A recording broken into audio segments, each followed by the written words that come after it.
তো নমস্কার বন্ধুরা, ফ্রেশার জব বাংলা ইউটিউব চ্যানেলে তোমাদের সবাইকে স্বাগত। তো বন্ধুরা, গত 6ই মার্চ কিন্তু তোমাদের যে ফার্স্ট মেরিট লিস্ট, জিডিএসের যে ফার্স্ট মেরিট লিস্ট সেটা কিন্তু বেরিয়ে গেছে এবং তোমরা কিন্তু সবাই সেটা দেখেছো।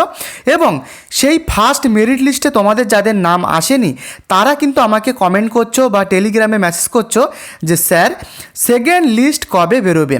তো ফাইনাল সেকেন্ড মেরিট লিস্ট কবে বেরোবে সেটা কিন্তু আমি এই ভিডিওতে বলেছি, তোমরা ভিডিওটিকে দেখো। এবং সেকেন্ড মেরিট লিস্টে কাট আপ কেমন যাবে সেই বিষয়েও কিন্তু আমি বলে দেবো এই ভিডিওতে, যে কেমন কাট আপ তোমাদের থাকতে হবে। তো যদি তোমাদের ফার্স্ট লিস্টে নাম না থেকে থাকে অবশ্যই ভিডিওটিকে শেষ পর্যন্ত দেখো, অত্যন্ত গুরুত্বপূর্ণ আপডেট তোমাদের জন্য।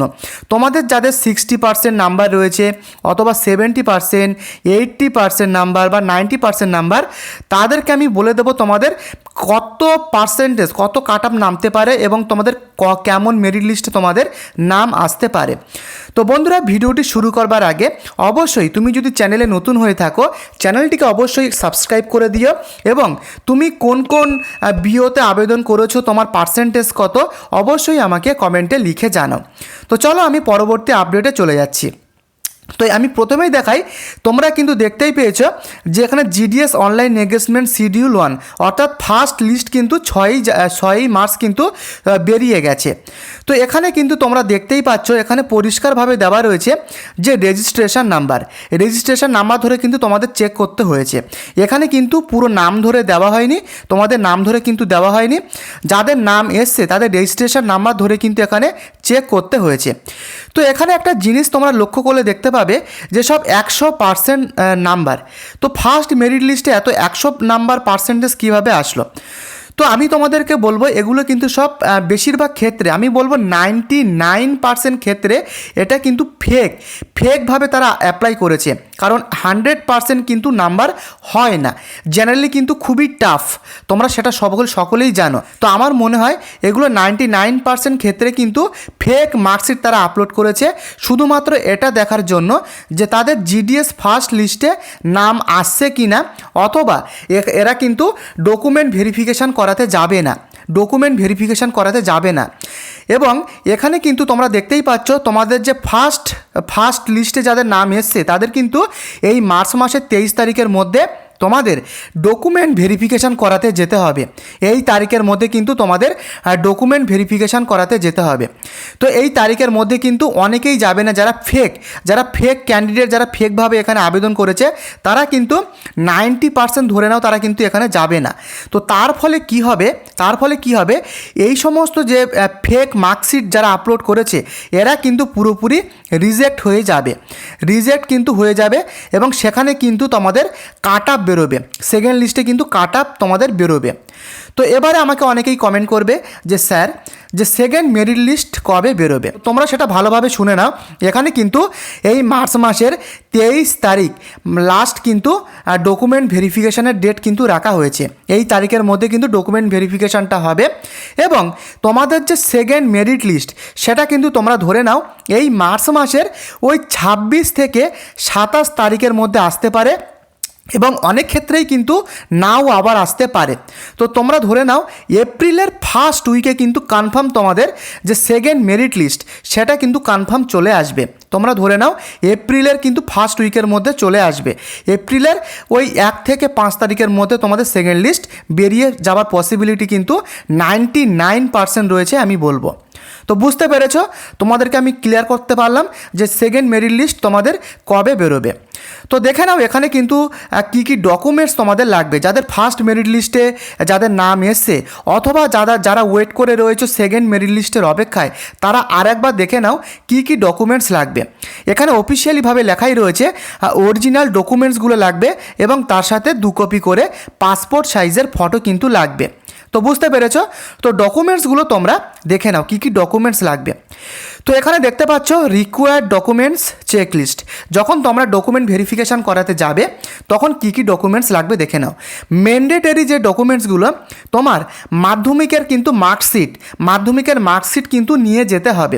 তার সাথে কিন্তু তোমরা মাধ্যমিকের সাথে তোমরা আরও সার্টিফিকেট নিয়ে যেতে পারো, মাধ্যমিকের অ্যাডমিট কার্ডও নিয়ে যেতে পারো, তোমার ডেট অফ বার্থের প্রুফ নিয়ে যাবে। আমি প্রত্যেকটা ভিডিওতে তোমাদেরকে বলি যে এই ডকুমেন্টসগুলো কিন্তু নিয়ে যেতে হবে। আবারও দেখে নাও, ডেট অফ বার্থের প্রুফ নিয়ে যাবে।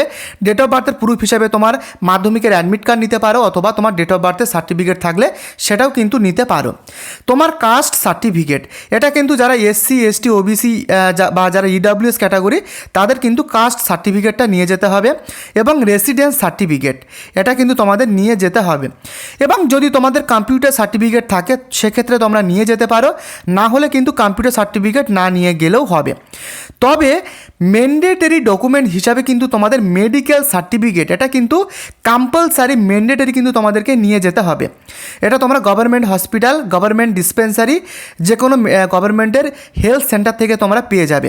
বেশি দিন সময় লাগে না, 1 দিন কি 2 দিনের মধ্যে কিন্তু তোমরা এটা পেয়ে যাবে। তো তোমরা সকলেই জানো যে সেন্ট্রাল গভর্নমেন্টের চাকরির ক্ষেত্রে এই যে মেডিকেল সার্টিফিকেট সেটা কিন্তু লাগে। তো এটা কিন্তু তোমাদেরকে অবশ্যই নিয়ে যেতে হবে।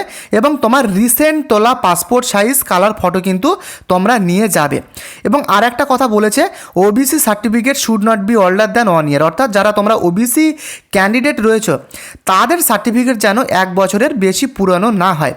তো এগুলো প্রত্যেকটা অরিজিনাল ডকুমেন্টস তোমাদেরকে নিয়ে যেতে হবে, প্লাস 2 কপি করে কিন্তু জেরক্স তোমরা নিয়ে যাবে। তো তোমাদেরকে আমি আশা করি বোঝাতে পারলাম।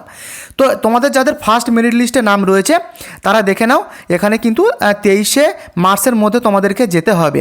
তার মধ্যে কিন্তু 2 দিনের অলরেডি এখানে ছুটি রয়েছে, হলিডের ছুটি। তো 23 তারিখের মধ্যে কিন্তু তোমাদের যেতে হবে। এবং যাদের নাম আসেনি তোমরা ওয়েট করো সেকেন্ড মেরিট লিস্টের জন্য। তোমাদের মেরিট লিস্টটা কিন্তু তোমাদের এপ্রিলের ফার্স্ট উইকের মধ্যে চলে আসবে, নতুবা কিন্তু এই মাসের লাস্টের দিকেও চান্স রয়েছে। তোমাদেরকে একটু আগেই আমি তোমাদের বললাম যে এখানে কিন্তু 26 থেকে 27 তারিখের দিকেও আসতে পারে, নতুবা এপ্রিলের ফার্স্ট উইকে 1 থেকে 5 তারিখের মধ্যে কিন্তু চলে আসার সম্ভাবনা রয়েছে। তো বুঝতে পেরেছ?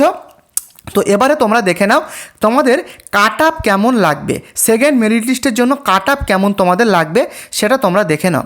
তো আমি কিন্তু এটা এক্সপেক্টেড কাট আপ বলছি, এক্সপেক্টেড কাট আপ তোমরা দেখে নাও, কারণ কাট আপটা কিন্তু বিভিন্ন স্টেট, তুমি কোন বিওতে আবেদন করেছো, তুমি এবিপিএমে আবেদন করেছো না বিপিএমে আবেদন করেছো বা ডাকসেবকে আবেদন করেছো, তার উপর ভিত্তি করে কিন্তু এখানে কাট অফটা কিন্তু ডিপেন্ড করে, সেটা তোমরা সবাই জানো।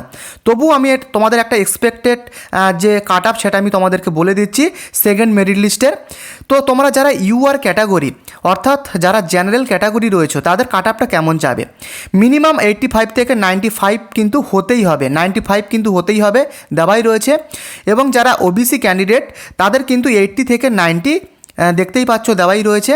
এবং যারা ইডাব্লিউএস যারা ক্যান্ডিডেট রয়েছে তাদের ক্ষেত্রে 80 থেকে 88 তোমরা দেখতেই পাচ্ছ সেটা।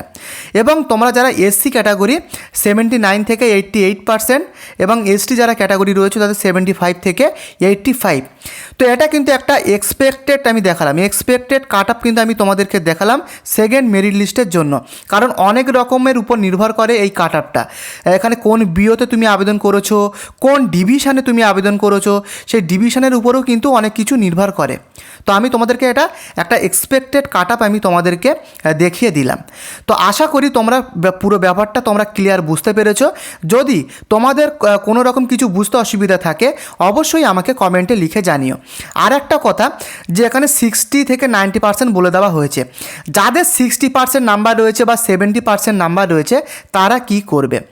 তোমার যদি 60% নাম্বার হয়ে থাকে বা 70% বা 75%ও যদি নাম্বার হয়ে থাকে, তোমরা কিন্তু তোমাদের ক্ষেত্রে আমি তোমাদেরকে বলবো তোমাদের কিন্তু সেকেন্ড মেরিট লিস্টের নাম আসার নাও চান্স রয়েছে। তোমরা ওয়েট করো, তৃতীয়, চতুর্থ বা ফিফথ এই মেরিট লিস্টের জন্য তোমরা ওয়েট করো। এখানে কিন্তু 6টা মতো মেরিট লিস্ট কিন্তু এবছরে বেরোতে পারে। তো তোমরা ওয়েট করো, যাদের পার্সেন্টেজ কম যেমন 60% বা 70% নাম্বার যাদের রয়েছে তাদেরকে বলবো তোমরা লাস্ট মেরিট লিস্টের জন্য ওয়েট করো। তো আশা করি তোমাদের পুরো ব্যাপারটাকে আমি ক্লিয়ার করতে পেরেছি। যদি তোমাদের ভিডিওটি ভালো লাগে ভিডিওটিকে লাইক করে অবশ্যই চ্যানেলটিকে সাবস্ক্রাইব করে দিও। কোনো রকম কিছু যদি বুঝতে প্রবলেম হয়, কোয়ারিজ থাকে, আমাকে কমেন্টে লিখে জানাও। এবং তুমি কোথা থেকে ভিডিওটি দেখছো, কোন ডিভিশনে আবেদন করেছো, তোমার পার্সেন্টেজ কত, অবশ্যই আমাকে কমেন্ট করে লিখে জানিও। দেখা হচ্ছে নেক্সট আপডেটে। ধন্যবাদ।